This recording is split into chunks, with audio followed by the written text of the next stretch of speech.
Oke, ketemu lagi dalam pertemuan ke-13 tentang jaringan selap tiduran.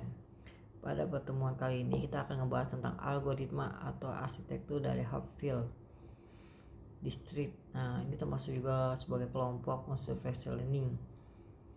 Ya, yang pertama perlu dipahami adalah pada jaringan Hopfield ini distrik merupakan jaringan selap tiduran yang berhubungan penuh atau full connection, yaitu bagian setiap unit terhubung dengan setiap unit yang lain.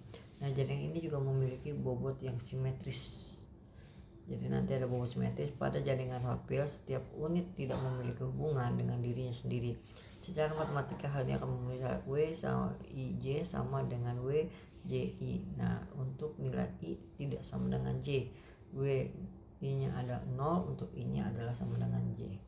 Fungsi aktivasi yang digunakan dalam jaringan Hopfield adalah fungsi energi Lyapunov atau disebut juga sebagai fungsi yang terbatas dan mulut untuk mendapatkan kestabilan dan aktivasinya. Nah, kalau kita lihat gambar ini disebut dengan full connection, di mana saling berhubungan antara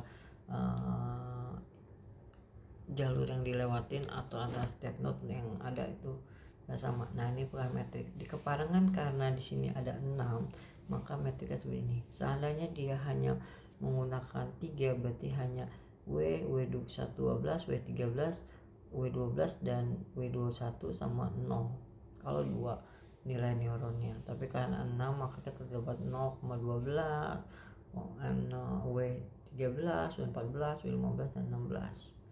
Nah, kalau kita lihat dari pelatihan Hopfield, yang pertama dia mencari metrik bobot W-nya, lalu masukkan nilai vektor atau impact-nya, lalu dianalisasi vektornya,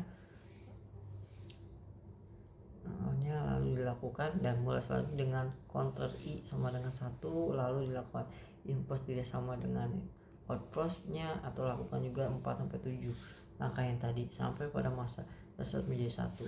Hitunglah nilai I-nya atau dot prediction-nya pada kolom 1 sampai dengan W. Nah, hitunglah output-nya terhadap nilai 1 adalah fungsi dari ambangnya, lalu lakukan update nilai effect dan output-nya. Nah, contoh di sini terdapat pola yang ingin dikenali. Pola A adalah 1 0 1 0 1 0 dan pola B 0 1 0 1 0 0 1. Oke, bobotnya adalah karena di sini jumlah 6, maka di sini juga ada 6. 0, min 2, 2, min 2, 2, dan min 2. Nah, penyelesaiannya untuk pola pertama, maka antara baris dan kolom dilakukan penjumlahan. Ya, perkalian lalu dilakukan penjumlahan. Masalah 1 kali 0 hasilnya tetap 0. Min 2 kali 0 tetap 0. Ya kan? Terus 2 kali 1 ada 2. Dan hasilnya ada 4. Lalu dilanjutkan lagi pada langkah kedua yang B dengan bobot yang kedua atau perkalian metrik yang kedua baris kali kolom, maka dapat min 6. Maka kalau kita lakukan dari 3 sampai dengan 6 notnya, maka didapat nilainya adalah 4 min 6, 4 min 6, 4 dan min 6. Nah, untuk cara pengulangan pola B, kita menghasilkan dari min 6, 4, min 6, 4, min 6, 4. Maka dari perhitungan di atas, maka didapat nilainya.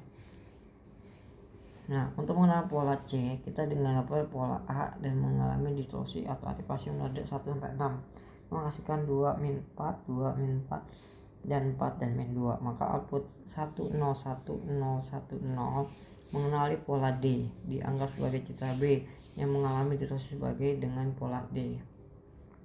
Nah, algoritma dengan synchronous update mengenali pola E 100. Nah, aktivasi 0 sampai 6 dilakukan mendapatkan nilai min 2, 0, min 2, min 2, 0 dan min 2 dengan outputnya merupakan bukan A maupun bukan B. Nah, disebut memberi solusi dengan sebutan asisten recurrent pada update. Nah, ini sebagai latihan kalau ingin dicoba. Sampai ketemu lagi di pertemuan berikutnya. Terima kasih.